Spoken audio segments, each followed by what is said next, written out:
लेकिन अखिलेश, फिलहाल क्या स्थिति है वोटिंग को लेकर झालावाड़ में?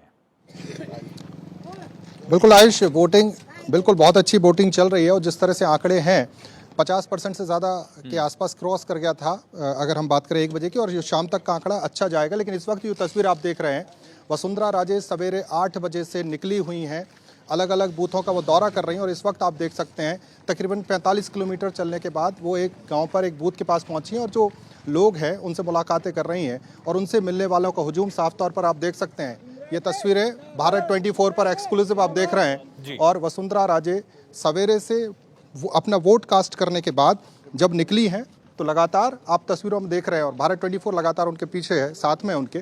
और ये देखिए लोगों का हुजूम जो है मैडम के साथ है और मैडम को जहाँ भी रुक रही हैं उनको देखने के लिए, उनसे बात करने के लिए लगातार जो उनके सपोर्टर्स हैं वो सामने आ रहे हैं।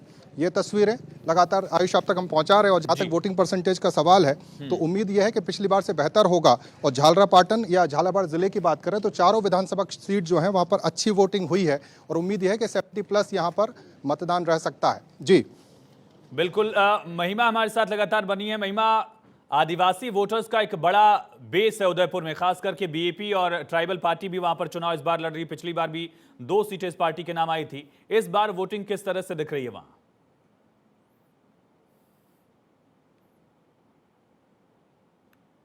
तक का आंकड़ा अगर हम देखें यहाँ पर आयुष, तो अभी तक मैं बात करी थी अधिकारी से तो 60% यहाँ पर हो चुका है।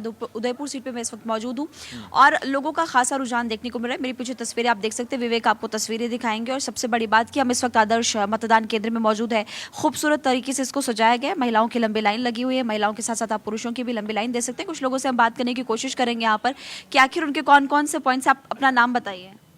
मेरा नाम हेमेंद्र गमितिया। कौन कौन से पॉइंट्स है, कौन कौन से मुद्दे जिनको ध्यान में रखकर आप अभी मतदान करने वाले हैं? यही है कि बस सबका विकास हो, सबका साथ हो और जो भी जिसकी भी सरकार बने वो अपने 100% अपना योगदान दें। युवाओं के लिए कुछ खास काम किया है सरकार ने?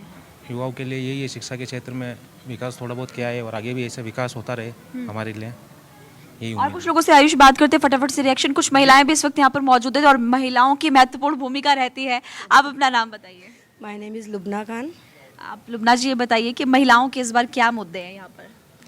महिलाओं के तो मेन मुद्दे यही हैं, जो अभी इतनी बड़ी लाइन लगी है वो कम हो जाए और जैसे गरीबों का विकास होना चाहिए। मेन तो जो वोट देता है इंसान अपने खुद के लिए देता है कि हमारे लिए सरकार क्या कर रही।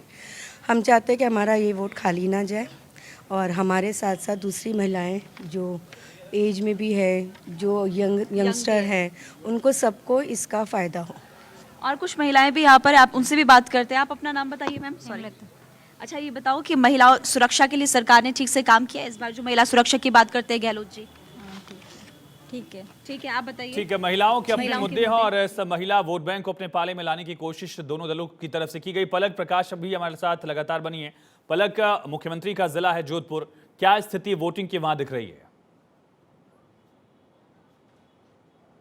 आयुष, अगर बात करें अब तक जोधपुर में करीब 50%, 49% अब तक वोटिंग हो चुकी है और अभी 4 बज रहे हैं। लेकिन आप मेरे पीछे तस्वीरें देख पाएंगे, तस्वीर देखकर अंदाजा लगा पाएंगे कि अभी 2 घंटे क्योंकि और बाकी हैं और 2 घंटे में लग रहा है कि जो आंकड़ा है वो पिछली बार को भी क्रॉस कर जाएगा। पुरुषों की लंबी लाइन यहाँ पर लगी हुई है, आधी आबादी महिला यहाँ पर पहुँची हुई है, जो कुछ युवा यहाँ पर पहुँचे हुए। लोगों से बात करने की भी कोशिश करेंगे कि लोगों के मन में फिलहाल क्या चल रहा है, क्या क्या मुद्दे इस बार आप क्या सोच कर आए वोट देने के लिए। चलिए आप बताइए। विकास में क्या आता है? हर चीज का विकास में, सड़क का। अभी संतुष्ट हैं आप अभी जो काम चल रहा है?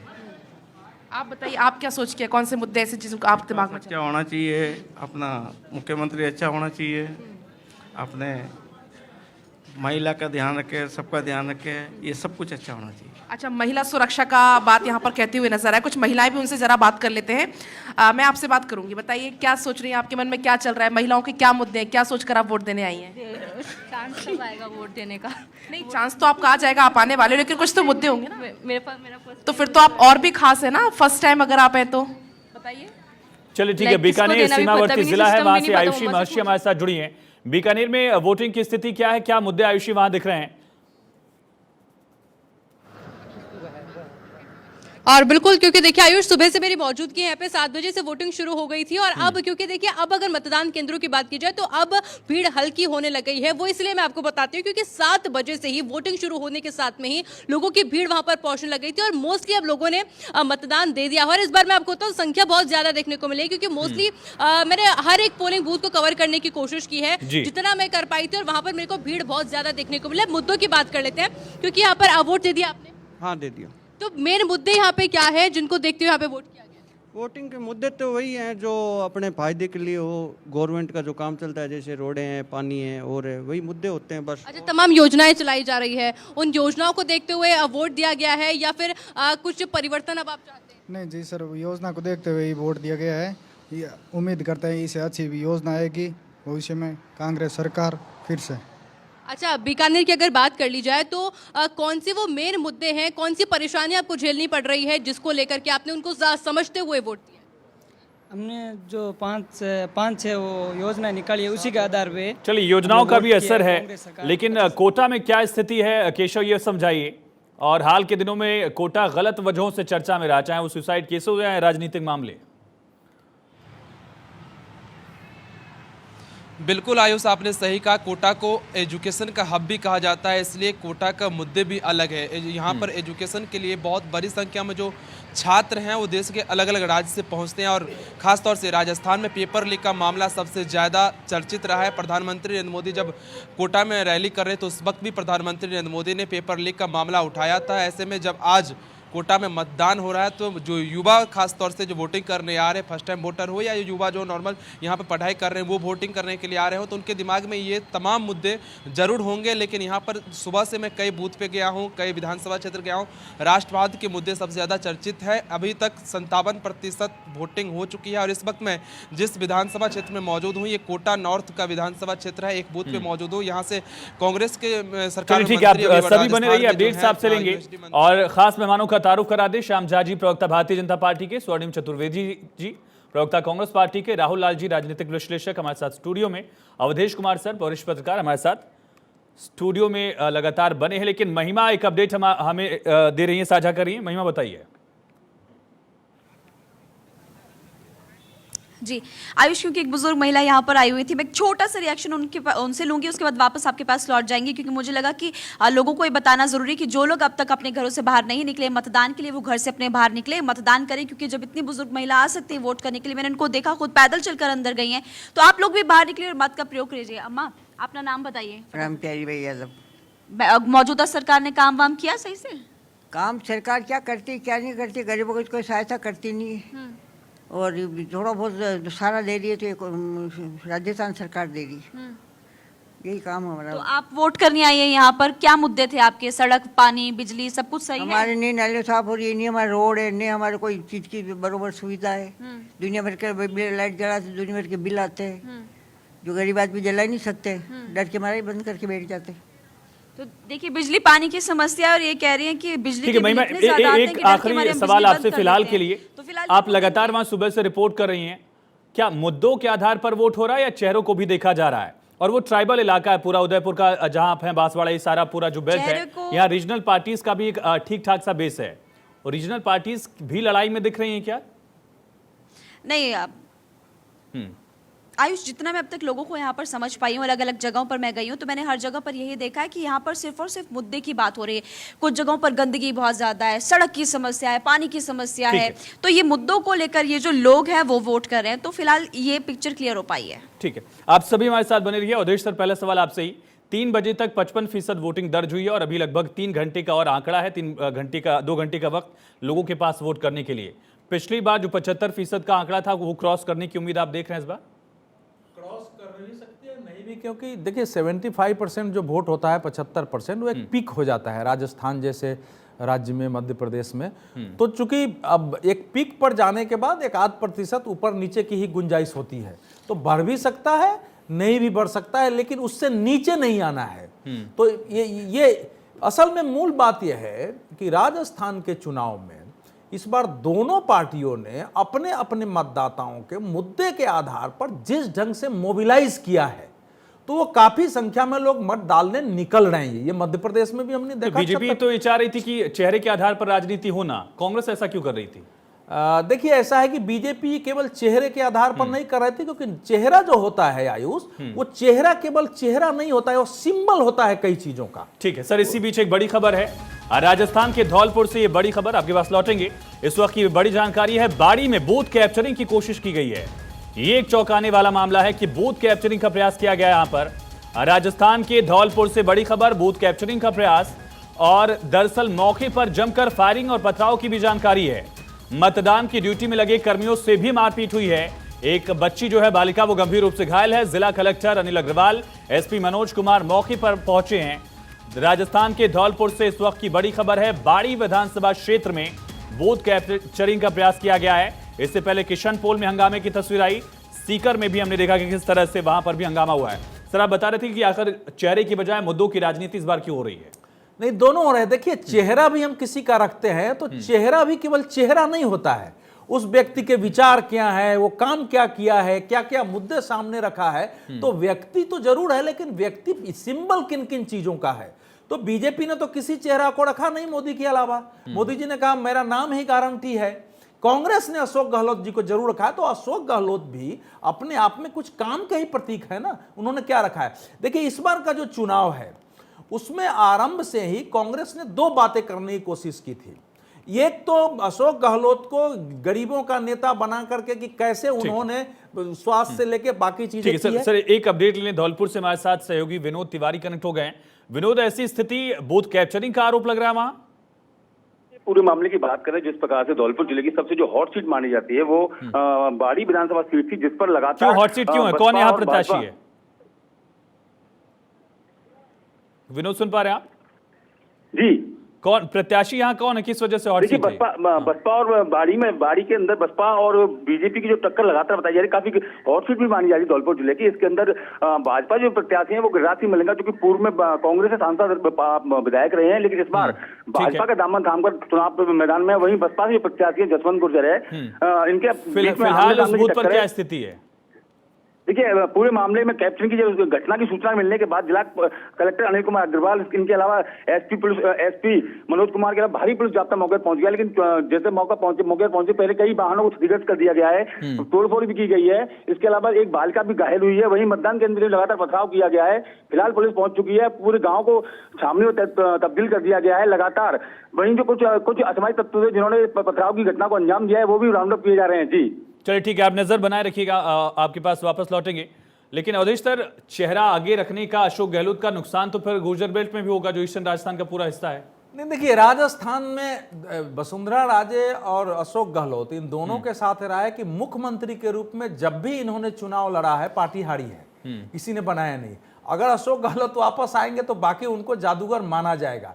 लेकिन इस समय राजस्थान का सिचुएशन यह है कि हम सब लोग जो बाकी मुद्दों की बात कर रहे हैं, गारंटी है, उन्होंने ये जो चिरंजीवी योजना है, बाकी चल रहे, लेकिन कांग्रेस ने और बीजेपी ने भी, कांग्रेस ने पिछले मई से ही जो शुरू की कि बीजेपी जो है नकली हिंदुत्व है। पहली बार कांग्रेस की सरकार ने सरकारी ओर से जो देवस्थान के जितने मंदिर हैं 593 सब पर भगवा झंडा पर आया 25 मई को पूरे प्रदेश में। वो एक ऐसे उस समय से कोशिश हुई है कि लोगों को तीर्थ यात्रा करा रहे हैं, पुजारियों का वेतन बढ़ा रहे हैं, अलग अलग गलियारे हम भी बना रहे हैं। क्या ये सॉफ्ट हिंदुत्व वाला मुद्दा राजस्थान में भी था, जितना एमपी में कमलनाथ आगे बढ़ा रहे थे, अब भूपेश बघेल छत्तीसगढ़ में करने का प्रयास कर रहे थे? देखिए, मैं सॉफ्ट हिंदुत्व नहीं मानता हूं इसको, कि हिंदुत्व है, कोई हार्ड और सॉफ्ट हिंदुत्व नहीं होता है। एक बार इसी पर राहुल जी से रिएक्शन लेते हैं। राहुल जी, नहीं, देखिए, राजस्थान का जो चुनाव है, चूंकि मैं 3 दिन पहले ही आया हूं पूरे राजस्थान की यात्रा करके, बड़ी सघन रूप से यात्रा की। सबसे पहले तो देखिए, हमें लग रहा है कि जो वोटिंग प्रतिशत के मामले पे अगर आ जाए हम, तो वोटिंग प्रतिशत जो है कि 75% से कम रहने का तो कोई मतलब ही नहीं। चूंकि 3 दिन पहले ही तमाम बस में जो यात्री जा रहे थे, पूछ रहा था, लोग जो है कि शादी का अवसर भी थे इस समय, तो लोग शादी के लिए जो घर जा रहे थे, लोग बोल रहे थे अब वोट डाल के ही आएंगे। तो वोट डालने का उत्साह जो है वो 4-5 दिन पहले से ही राजस्थान में बिल्कुल गर्मजोशी के साथ नजर आ रहा था। तो नहीं घूम रहे थे आप? बाड़मेर तो नहीं घूम रहे थे, क्योंकि वहां आने वालों की संख्या ज्यादा दिख रही थी थोड़ी। नहीं, मैं तो अलग अलग उदयपुर भी गया, जोधपुर भी गया, अलग अलग तमाम हिस्सों में मैं गया, जैसलमेर भी गया था, बाड़मेर भी गया हुआ था। लेकिन मैं 2-3 चीज बता दूं आयुष जी, कि जो पूरे प्रकरण राजस्थान के मामले में, अगर 2013 में देखें हम लोग, 2013 में जब राजस्थान में मैं गया था, तो उस समय एक तरह से पूरा का पूरा अशोक गहलोत के बिल्कुल एंटी इनकम्बेंसी फैक्टर सतह पे नजर आ रहा था। लग रहा था कि हाँ, भारतीय जनता पार्टी डंके के चोट पे आएगी, और वो हुआ भी। आप अगर 2018 के इलेक्शन की चर्चा करें तो वहां पे भी बिल्कुल मामला ऐसा था कि उस समय एक एंटी इनकम्बेंसी फैक्टर सतह पे नजर आ रहा था। लेकिन इस बार राजस्थान की यात्रा में एंटी इनकम्बेंसी फैक्टर आपको नजर नहीं आता है। गहलोत के खिलाफ या विधायकों के खिलाफ भी नहीं था? नहीं, गहलोत के खिलाफ नजर नहीं आता। विधायकों के खिलाफ के मामले से मैं सहमत हूं कि विधायकों के खिलाफ एंटी इनकम्बेंसी है कई सारे लोगों के विरुद्ध, जो है कि लोग उन्हें पसंद नहीं कर रहे। सोनिम जी, ये एक बड़ा मुद्दा बना है कि गहलोत के खिलाफ नाराजगी नहीं है, लेकिन जो भी लोकल नेता हैं, विधायक हैं, उनके खिलाफ एक एंटी इनकम्बेंसी वाला बड़ा फैक्टर दिख रहा है ग्राउंड पर। और वो फैक्टर ना दोनों पक्षों के साथ है। देखिए, अगर आप भारतीय जनता पार्टी एक बार सोनिम जी से इस पर रिएक्शन लें। सोनिम जी, देखिए, मैं तो एक ही बात कहना चाहता हूँ आयुष जी कि राजस्थान में जो हमने काम किया उसका एक ऐसा कोई फ्रीबीज कहता है, कोई रेवड़ी कहता है, भारतीय जनता पार्टी ने कोशिश की, लेकिन जनता को मालूम है हमने किसके लिए किया। इसलिए किया कि मोदी सरकार की जो गलत आर्थिक नीतियां थी, जिनके कारण महंगाई और बेरोजगारी का बोझ डला, उससे हमने करके और हमने मिनिमम इनकम की गारंटी 25 दिन का कार्य आगे हमने वादा किया कि सारी चीजें हुई। महिलाएं आज वोट करने जा रही हैं क्योंकि 500 रुपए का सिलेंडर मिल रहा है। महिलाएं आज वोट करने जा रही है, उनको 10,000 रुपए हम आगे ये तो अपनी एक कोशिश है, अपने अपने वादे, अपने अपने दावे हैं जो इस तरह के फ्रीबीज है, जो भी कह लीजिए आप। लेकिन सोनिम जी, जो कांग्रेस पार्टी मध्य प्रदेश में बीजेपी पर आरोप लगा रही थी कि आप सिटिंग चीफ मिनिस्टर को चेहरा नहीं बना रहे हैं, वही कांग्रेस पार्टी राजस्थान में उसी लीग पर आगे बढ़ रही है। अशोक गहलोत चेहरा क्यों नहीं, अगर उन्होंने इतना अच्छा काम किया? देखिए, राजस्थान में तो ऑलरेडी मुख्यमंत्री है ना, सीट खाली है, हमारी सरकार है। नहीं, वही मैं कह रहा हूं, फिर आप लोगों ने ऑफिशियल अनाउंस कर दिया होता कि अशोक गहलोत ही चेहरा होंगे, या फिर सचिन पायलट का जिन इलाकों में प्रभाव है उसका एक आप लोगों को नुकसान झेलना पड़ता, ये डर भी था। देखिए, मुझे नहीं लगता कि आपने आज सुबह सचिन पायलट जी का भी बयान सुना होगा, शायद आपने सुना हो, टॉक्स उन्होंने जारी किया था कि हम सब मिलकर के एक साथ चुनाव लड़ रहे हैं, अपने अपने हिसाब से जहां जहां क्षेत्र है वहां पे प्रचार कर रहे हैं। देखिए, राजस्थान में मुद्दा मुख्यमंत्री के चेहरे का बीजेपी ने बनाया था पिछले चुनाव में, और जब भारतीय जनता पार्टी से अब आज पूछते हैं तो आज वो कहते हैं कि हमारा कोई चेहरा नहीं है। इसका मतलब यह है कि एक आवरण के पीछे छुप गए संभावित हार को लेकर के। और सबसे बड़ी बात वही सवाल सोनिम जी मेरा था कि अगर आप बीजेपी से पूछ रहे हैं तो आपका चेहरा है क्या कोई, या अशोक गहलोत ही है? हमने हमेशा कहा, पहले भी कहा, इससे पहले वाले चुनाव में भी कहा, हर स्टेट में कहा कि एक आध बार को छोड़ करके कांग्रेस पार्टी के नाम पर चुनाव लड़ती है। हम पार्टी के लिए वोट मांगते हैं और हमारी पार्टी की सरकार बनती है। शीला दीक्षित जी को अब नहीं रही, उनको आपने फेस बना दिया था राजस्थान जैसे एक बार राज्य में जहां आप लोगों के पास इतना वजन ले लिया हमने, क्योंकि हमारे यहाँ पे हमेशा से श्याम झा जी, ये प्रियंका गांधी भी सवाल पूछ रही थी कि मोदी जी के चेहरे पर आप लोग चुनाव लड़ रहे हैं, मोदी जी मुख्यमंत्री थोड़ी बनेंगे।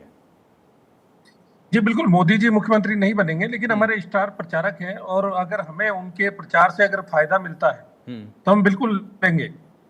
और देखिए, राजस्थान में जिस प्रकार से पिछले 5 साल से जिस प्रकार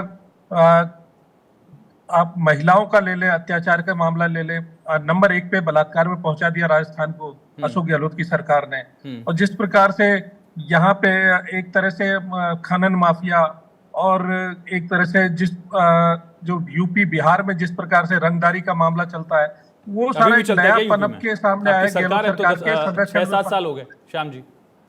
जी, राजस्थान में नया ये इंट्रोड्यूस हुआ है इस तरह का, जो फल फूल रहा है, पिछले 5 सालों में देखने को मिला।